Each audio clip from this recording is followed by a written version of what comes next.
Continuando nosso estudo sobre o livro Lírios de Esperança, psicografado por Vanderlei de Oliveira, ditado pelo espírito de Hermance Dufour. Cargos e responsabilidades. Dizia o Evangelho: e chegou a Cafarnaum, e entrando em casa perguntou-lhes: que estáveis vós discutindo pelo caminho? Mas eles calaram-se, porque pelo caminho tinham disputado entre si qual era o maior. E ele, assentando-se, chamou os 12 e disse-lhes: se alguém quiser ser o primeiro, será o derradeiro de todos e o servo de todos. E lançando mão de um menino, pô-lo no meio deles e tomando-o nos seus braços, disse-lhes: qualquer que receber um destes pequeninos, ou melhor, um destes meninos, em meu nome, a mim me recebe. E qualquer que a mim me receber, recebe não a mim, mas ao que me enviou, ou seja, Deus, né? Isso está em Marcos 9, 33 até 37. Dona Modesta, não vi a hora de conversarmos. Aqui estou, amiga querida. Como passou a noite? Bem, muito bem. Tenho a impressão de ter um coração novo. Ótimo. Pretendo tirar você desta cama mais rápido que pensa. E a senhora? Posso saber onde vai nessa elegância? Manifestou a convalescência com humor. Vou à terra. Tenho muitas visitas e compromissos por lá hoje. Jamais imaginei uma rotina como a de vocês. Conversei muito com Rosângela e impressionei-me com o ritmo de trabalho por estas bandas. Abençoado o trabalho, Selena. Dona Modesta, eu já sei. Quer saber tudo, tintim por tintim. Tenho algum problema grave? Nem tanto. Uma obsessão crônica envelhecida. Uma obsessão? É sério? É sério. O obsessor foi assistido? E como? Onde está? Aqui. Aqui? Diante de mim. A senhora está de muito bom humor hoje. Não é só humor, é fato. O obsessor, caso prefira utilizar essa indesejável expressão, está aqui na minha frente. Eu? Você vê mais alguém aqui no quarto? Mas quero lhe fazer uma pergunta, Selena. Assim expressou a benfeitora, mudando o tom da conversa. Faça. Qual o significado de Angélica, sua companheira de lides espíritas, para você? Sinto coisas horríveis por ela, depois do que eu vi na reunião de diretoria. Já sentia isso antes? Eu... Sem máscara, Selena? Sim, já sentia. Angélica causava-me um misto de carinho e necessidade de posse. Não admitia ver-me longe de mim, de minhas ordens, ou não admitia vê-la agindo sem minha permissão, ou contrariando minhas opiniões. Creio que seja a filha que não tive, ou, quem sabe, era um karma meu. Ela se queixava disso? Muito, mas não tinha razões para isso. Qual era a queixa? Dizia que eu a sufocava. Chamava-me de controladora. E você era? Nem um pouco, apenas me sentia muito responsável por ela. Engano seu, amiga querida, engano seu. Você não só a controlava, como a impedia de crescer. Em verdade, sua atitude foi um grilhão na vida de Angélica. Dona Modesta, não fale assim comigo, pois minhas intenções eram as melhores. Minha filha, chegou a hora da verdade. Olhe-se no espelho da consciência. Imperiosa sua confissão. Confissão? Confessar medos, Selena. Confessar interesses. A maioria das criaturas que deixam a vida corporal chegam aqui com densas carapaças psíquicas, encobrindo seus medos. Medos cultivados às ocultas durante seu trajeto de vida. De que medo a senhora está falando? Quem deve saber é você, amiga. Pense. Por vezes, passavam algumas ideias sem sentido pela minha cabeça. Fale sobre elas. Achava a Angélica muito imatura e entusiasmada, excessivamente bondosa. Acreditava demais nos espíritos e nos líderes do movimento. Demasiadamente criativa. Onde se oculta seu receio nessas questões? Não que eu tivesse receio, mas Selena, Selena, interrompeu Dona Modesta. Pare de contornar o problema, seja clara. Era receio ou não era? Era, Dona Modesta, era sim. Desculpe-me por rodear demais. É difícil esse assunto para mim e ainda não me sinto muito bem.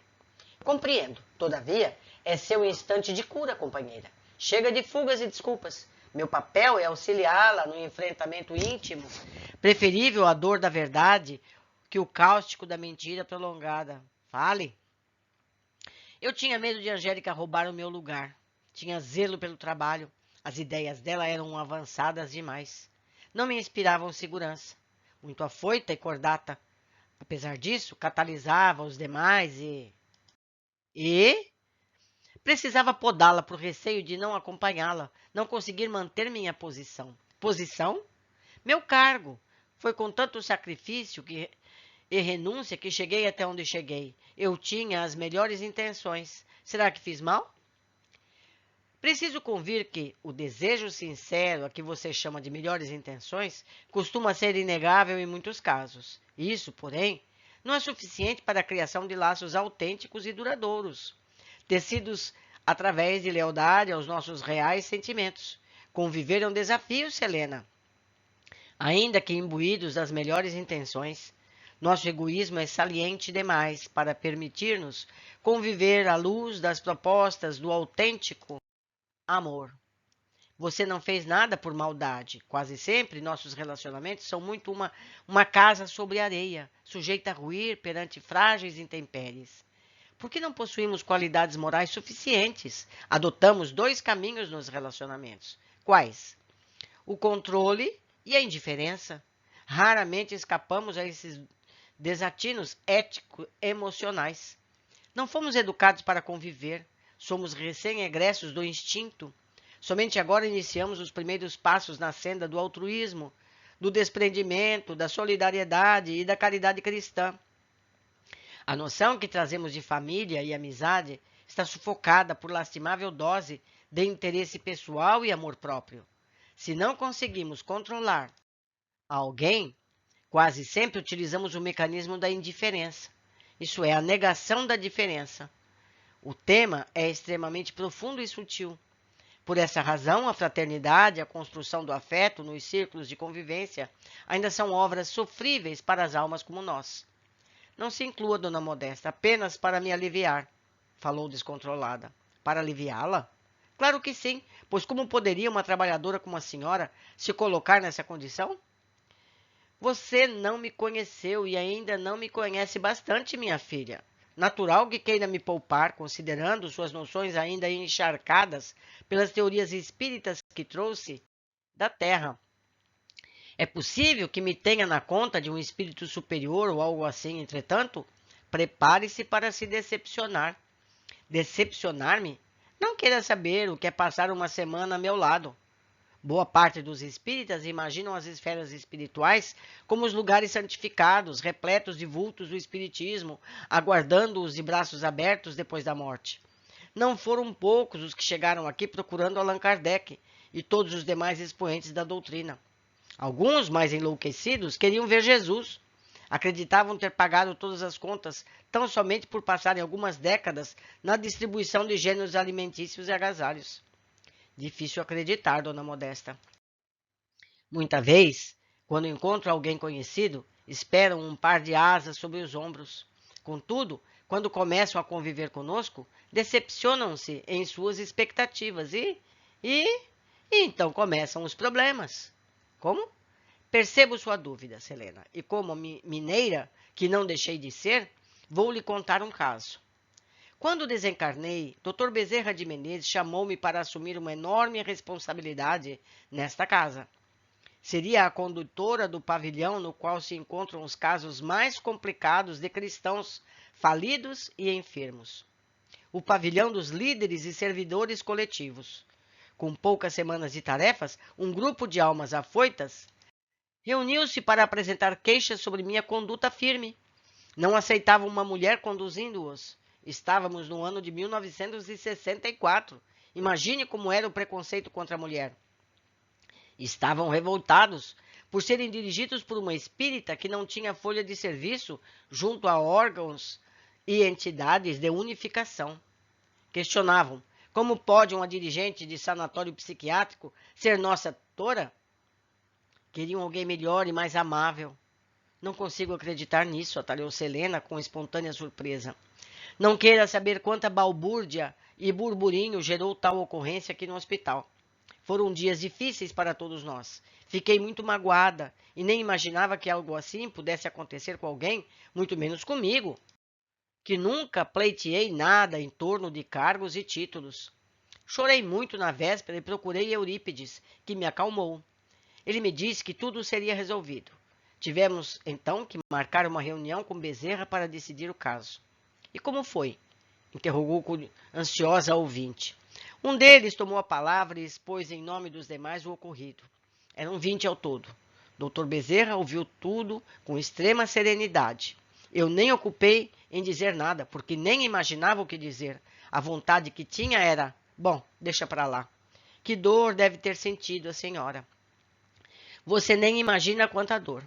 Após a palestra do representante do grupo, o bondoso Bezerra disse com determinação: Irmãos em Cristo, aprecio a sinceridade de todos e as intenções justas pelo bem desta casa de Cristo.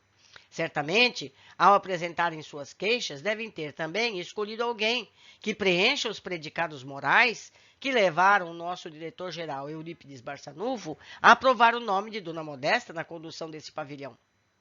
O representante do grupo externou: Não, doutor Bezerra, não tivemos essa preocupação por desconhecer as razões da escolha de Dona Modesta.